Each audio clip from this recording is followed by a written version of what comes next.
Барлықтарыңызға сәлем, математика сүйер қауым, сіздерді өзімнің YouTube каналымда көргеніме өте қуаныштымын. Бүгін мынандай бір қиын интегралды шығарамыз. Және де бұл интеграл ұлттық бірыңғай тестілеу, яғни ұбт-да келіп қалу ықтималдылығы өте жоғары. Сондықтан видеоны соңына дейін қараңыз.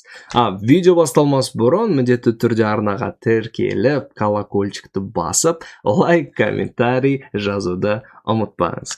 Мынандай бір интеграл берілген, өте күрделі. 2х көбейтілген косинус аргументі бізде күрделі екен. Бір көзбен қараған кезде x косинус екеуінің коллаборациясы бөліктеп интегралдаймыз деп ойлап қалуы мүмкін оқушылар. Алайда бөліктеп интегралдаудың бұл жақта керегі жоқ. Осы жақтан мен өзім оқушыларыма үйретемін. Былай сұрақ қою керек. Қайсы өрнектен интеграл алу қиын? Енді объективно қарайтын болсақ, 2х-тан интеграл алу өте қарапайым. Косинустан, егер де мына жақта x болған кезде өте қарапайым болатын еді. Бұл жақта бәлен бәрін құртып тұрған, ол аргументі. Сондықтан осы аргументін аламыз.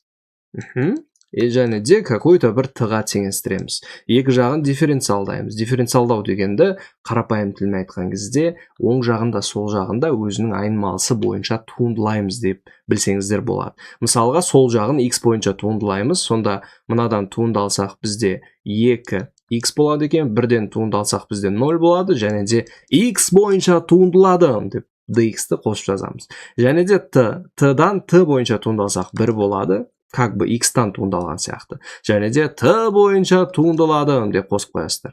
Осы жақтан dx-ті өрнектеп алайық, сонда бізде dt бөлінген 2x болады екен. Интегралымызды давайте жазып шығайық. 2x ештеңе деп теңестірмедік. Косинус өзі тұра береді екен, ал аргументін толығымен t-ға теңестірдік. Көбейту болады. dx-тің орнына dt бөлінген 2x деп жаза саламыз. Чудо, мына екеуі қысқарып кетеді екен. Мынаяқтағы артық тұрған точканы алып тастаймын. Сонда біз күрделі мынау полиноммен және де тригонометриялық функциялардың коллаборациясынан қарапайым тригонометриялық функцияға көштік. Интеграл астындағы өрнек бізде косинусты, ал косинустыдан dt бойынша туындалатын болсақ, интеграл алатын болсақ, ол бізде қарапайым синус т болады екен. Осы жақтан енді сұрақ қойсаңыздар болады ғой. Қандай функциядан туындалсақ косинус болады?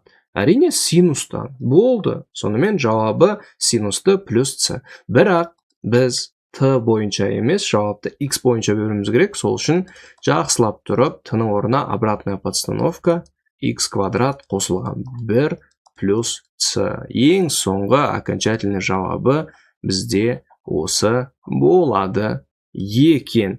Видео ұнаса, міндетті түрде арнаға тіркеліп, лайк, комментарий жазуды ұмытпаңыз. Және де математика таңдап, ұбт-да қиналып жүрсеңіз, мен сізді өзімнің курсымда күтемін. Біздің курста 3-ші сыныптан бастаймыз. Толық базаңыз болмаса да, с нуля үйретіп, 50-ден 50 балға жеткізуді біз сізге гарантия бере аламыз. Егер де өзіңіз еңбектенсеңіз. Сіздермен болған бекзат ағаларыңыз келесі көріскенше сау және де файтинг.